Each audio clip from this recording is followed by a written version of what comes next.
Bad case of the jitters. There was good news today from abroad. In Tokyo, the market rose slightly in a day of moderate trading, a day that also saw some unusual action on Wall Street. Steve? Well, Barbara, if you were in the market, you probably welcomed this weekend to catch your breath so you could figure out how much you lost and what you're going to do about it. On Wall Street, there was no rest for the weary. On the weekend, Wall Street is usually empty. Normally, this area is deserted on a day like today. But today, which is supposed to be a day of rest, turns out to be a day of reckoning. Reckoning some of the wild trading that took place last week when the Dow Jones fell nearly 300 points for the week. Money, but I don't know. I really don't know. It's a matter of right now. That's as I said. We have question trades coming through. We could lose it all one day. Today there were no power lunches on Wall Street. It was a Danish on the run, with some children finding out firsthand what daddy or mommy does for a living. And workers who were used to button-down Brooks Brothers dressed to a T came to work in T-shirts or football jerseys. But the casual dress hid the real concern over the market and the future. When was the last time you came in on a Saturday and a Sunday? I'm down here 21 years. I don't remember ever. To try to clear up some of the backlog.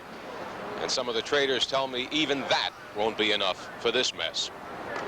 Now, there are still people out there who don't know how much they bought or sold the stocks for last week. The news will catch up on them, hopefully this week, unless there's another huge day on Wall Street. Barbara? Well, Steve, there were more fireworks in the Persian Gulf today. In Kuwait, a Pan-American travel office was blown to bits, but it was closed at the time of the attack and there were no casualties. Iran has recently threatened to strike at Kuwait, which is considered an ally of Iraq. And Iran was apparently busy on the high seas. Today, shipping sources say Iranian gunboats attacked a Greek tanker and set it on fire. No crew members were injured. Last weekend, President Reagan took military retaliation against Iran for Iran's attack on a U.S. flag tanker. Well, now the president is going to wage an economic attack. Administration sources say Mr. Reagan will sign an order Monday banning virtually all U.S. trade with Iran. Under this order, Iran will no longer be America's #2 oil supplier, and much-needed U.S. oil field machinery will no longer be shipped to Iran. Before Secretary of State George Shultz left for Moscow, he thought he had a summit and a treaty in the bag. Now he has none of those. Today he briefed NATO allies in Belgium on the results of his 2 days of talks with Soviet leader Mikhail Gorbachev, talks that ended in disappointment. But today, top officials were putting on positive faces, beginning with the president, who said he won't be bullied into sacrificing Star Wars just because he's been refused a summit. No date was set for a summit meeting, but we're in no hurry, and we certainly will not be pushed into sacrificing essential interests just to have a meeting. In Belgium, Secretary of State Shultz said he was still hopeful a treaty on reducing intermediate-range missiles could be worked out. He even hinted a treaty could be signed without a formal summit. I think that we want to get that signed, and I think it would be good to have it at a summit, but if there isn't a summit to do it on in a timely fashion, we'll look for some other way to do it. Shultz added that despite the likelihood of a Reagan-Gorbachev summit in the fall, the offer is always open. While some on Capitol Hill cautioned against wanting a summit as a goal, Shultz reminded everyone that, quote, peace is our goal, not a summit. Well, you've heard the rumors. Former UN Ambassador Jean Kirkpatrick is reportedly ready to begin a campaign for the Republican presidential nomination. Kirkpatrick says she'll make her intentions official tomorrow. But her friends have been told the Los Angeles Times Kirkpatrick plans to go for it. She'd be the 7th candidate to seek the GOP nomination. Well, the Executive Council of the AFL-CIO has voted to take back the Teamsters. The Labor Federation exiled the Teamsters some 30 years ago because of corruption charges. Those charges still plague the union. Its president, Jackie Presser, is currently under indictment. Yet today's vote in NBC is over. After 118 days, NABIT has given up its fight for a better contract.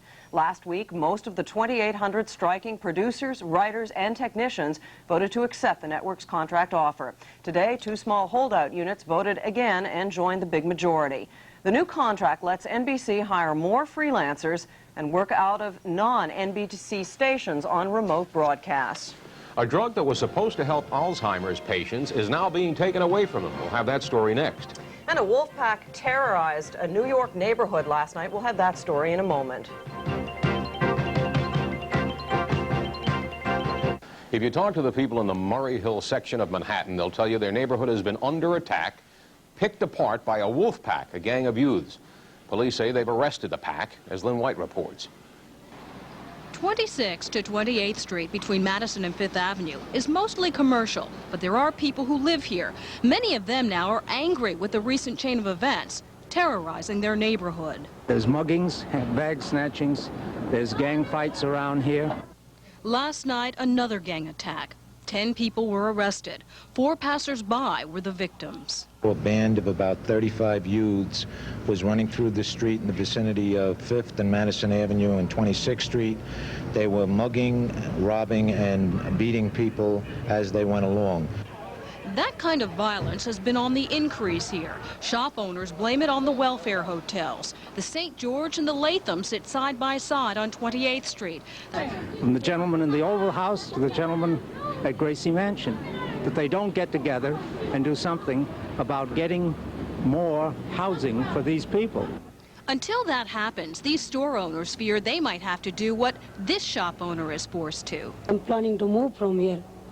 But most here would prefer that the hotels for the homeless would be forced to move out instead.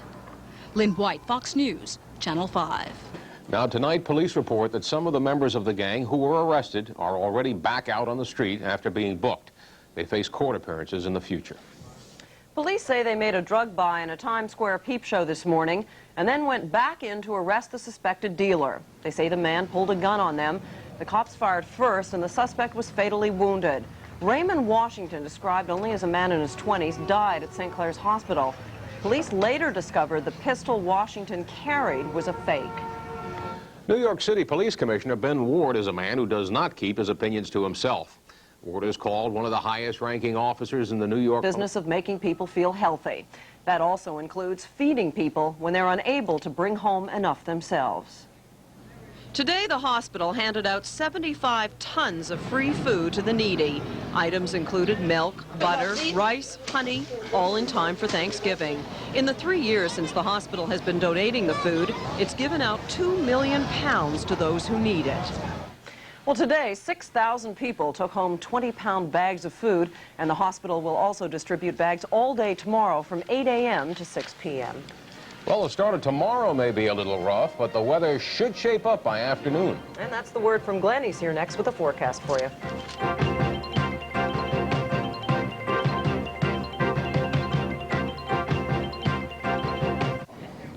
Well, last week, Glenn bought some leaves at Show and Tell, and this week, I hope he brings some nice weather tomorrow anyway.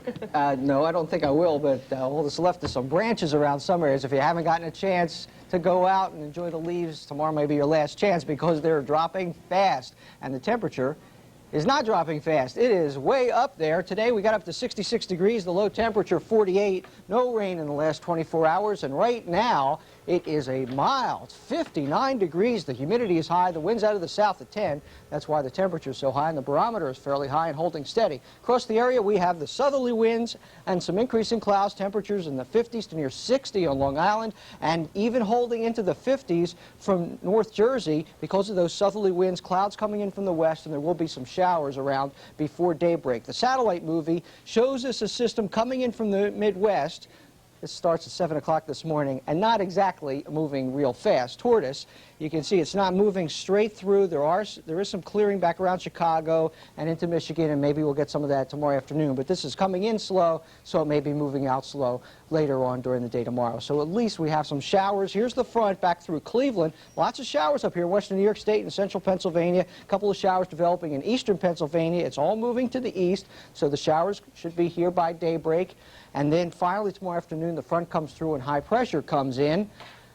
But cooler weather. Not bitter cold, but certainly cooler than the highs of the 70s and 60s ahead of the front, 40s behind that front. Now, by tomorrow afternoon, that front will be past us, and we'll have the northwesterly winds clearing out. High pressure will take over for Monday, but then another storm will be forming on that front, and that's going to bring some rain in later on as we head into the middle of the week. And what do we do tonight? Our exclusive Fox clock tells us that at 2 o'clock this morning, we will change the clocks back to 1. You don't have to do it exactly at 2, but They say to do it at 2 o'clock, so do it at 2 o'clock if you want to stay. I don't know. Who starts these things? It's kind of a ridiculous system anyway. Overnight, clouds increasing, showers coming in from west to east later on tonight. 54 for the low, not dropping below the mid-40s north and west, so a pretty mild night. A pretty mild start to the day tomorrow with some showers. Could hit 60 degrees or a little more early in the day, but then in the afternoon as the front comes by, even with some clouds, temperatures will start dropping. Tomorrow night will be much cooler than tonight is. Then we get a beautiful day on Monday. Then the next system comes in late Tuesday and hangs around into Wednesday. Barbara and Steve, meteorologists, love the end of daylight time because all our computer stuff and weather maps come in 1 hour earlier starting tomorrow. Well, great. Looks like you'll have a good time. You know, every year... What? Get up at 2 o'clock, according to Glenn, and 6 o'clock. And every year they say turn it back, and I always forget. Okay, well, in Minneapolis so far, it's been the Dome of Doom for the Cardinals. That held true tonight, and Steve McPartlin is outside the Dome. He's up next with Carl to give us the latest. Stock market this week, and it's going to be hard to predict the World Series. But here's Carl. My mother called it. Your mother called 2 weeks ago. She said St. Louis. So tomorrow we'll see if she's right. Okay, Ma. Okay, Mom. I won't argue with you. Once again, the Twins returned to the Metrodome today. And once again, the Twins broke out that heavy lumber to come away with the 11-5 win and force the 7th game in the series. This thing was pretty reasonable until Minnesota came alive in the 5th. Don Baylor's 2-run shot knocked John Tudor out of the box, put the Twinkies on top 6-5. But it was Kenny Herbeck's grand slam in the 7th off Daly, which was the icing on the cake. Minnesota with 15 hits on the day. Kirby Puckett had 4 of his own. They take it 11-5. Game 7 tomorrow at the Dome. Our Steve McPartlin has more now live from the Metrodome. Steve, what's happening? Well, Carl, as you just told everyone, the big story here is the come-from-behind factor. You know, the Cardinals were leading at 5-2 with their best pitcher, John Tudor, on the mound. And some people were a little surprised that Whitey Herzog stayed with Tudor so long. And he approached that question after the ball game. He's my best pitcher, and if he makes a pitch, he got a fastball over plate to Baylor, and he's a good hitter, and he just hit it. But We'll have some more interviews with the Twins' Game 6 heroes, Don Baylor and Kent Herbeck. And that's it from outside of the Metrodome, where I'm freezing my tuckish off. And back to you, Carl. Freezing your tuckish? What's a tuckish? Tuckish. Oh, tuckish? Never mind, never mind. All right, let's turn to college football, where #1 Oklahoma was okay tonight against Colorado. Actually, Oklahoma was more than just okay. First quarter, Anthony Stafford down the sidelines unscathed, Steve, and untouched, too. For the score, Stafford's 23-yard run gives the Sooners a 7-0 lead. At last report, Oklahoma with a 17-6 lead in the 4th. On the ice, the Islanders trying to avenge last night's loss to the Devils in tonight's rubber match at the Nassau Coliseum. Picked this one up in the 2nd period. Brian Trottier getting the pass.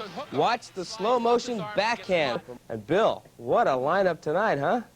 We have the immortal Steve McPartlin, along with 2 guys named Billy Martin and Lou Piniella, who both will be on the program with us.